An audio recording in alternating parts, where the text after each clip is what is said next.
So here we have the Volkswagen Golf GTI DSG, which is the automatic on a 68 plate.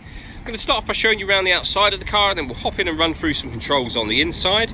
But from the outside, you can see it's a 5-door car with alloy wheels. Let's start off inside the boot and then work our way around the rest of the car from there. So as we approach the boot, you can see we have reversing sensors, plenty of boot space as well, along with that 60/40 split folding rear seat, should you wish to increase that space even further. Okay, so we're just going to work our way back round to the front of the car, and then we'll hop in and run through some controls on the inside. But now that we've done a full circle of it, you can see it's in excellent condition the whole way round. Just briefly before we climb in, I think it's well worth seeing the interior from this exterior point of view. There's plenty to run through on the dashboard, so let's hop in and we'll do that right now. Okay, so now that we're inside the car, we're going to start with the dials. On the left-hand side, we have the rev counter. The P in the middle of that shows you what gear this car is currently in.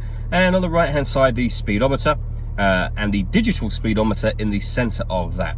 In the middle of the display, at the bottom there, you can see the total miles for this car, which are 5,681. And in that main section, you can change the information that's displayed there by using buttons on the steering wheel. So you can have various different bits of fuel economy information. You can, should you wish to, have another digital readout for the speedometer displayed there, but there are other menus available to you as well. So assist systems, your navigation menu, audio, telephone, vehicle status, lap timer, and then back round to where we started, which is the driving data.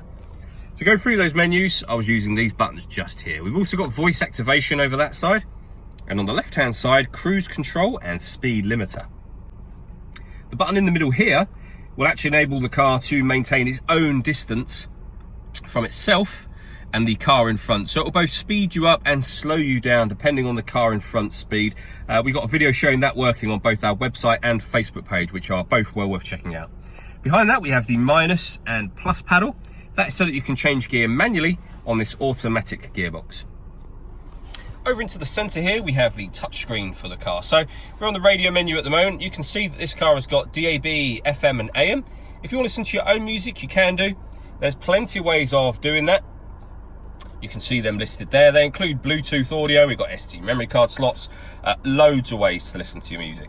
This car's got a full color reversing camera, which you can see being displayed now. And it's got guidelines showing you what direction the car is headed in relation to the image that you see on the screen. And on top of all of that, we've got satellite navigation as well. There's a full video showing that working on both our website and on our Facebook page. Below that, we have dual zone climate control. So you can adjust the passenger and driver temperatures, fan speed up and down from here. You can determine where you'd like the air to be distributed, and then hit this button to turn the air conditioning on. It's on when that light shows, so off or back on again. Or you can hit auto, and the car will maintain those temperatures by taking control of the fan speed itself. You can override that by readjusting the fans to whatever level you want them on. We've also got heated driver and passenger seat, both with 3 different heat settings each. Underneath that section, we have this cubby hole that opens up, and inside there we have the auxiliary and USB inputs, the fully automatic DSG gearbox. This button turns off the parking sensors. And over here, we can turn off the traction control. We can turn off the stop and start as well. This car's designed to cut out when it's stationary in traffic to save you fuel. That button turns that system off.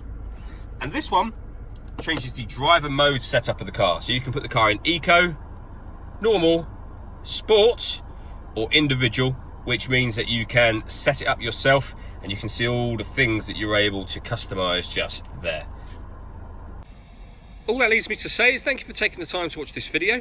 If you'd like to come and see the car in person and have a test drive, please feel free to call any of our MJA sites. We'd love to hear from you soon.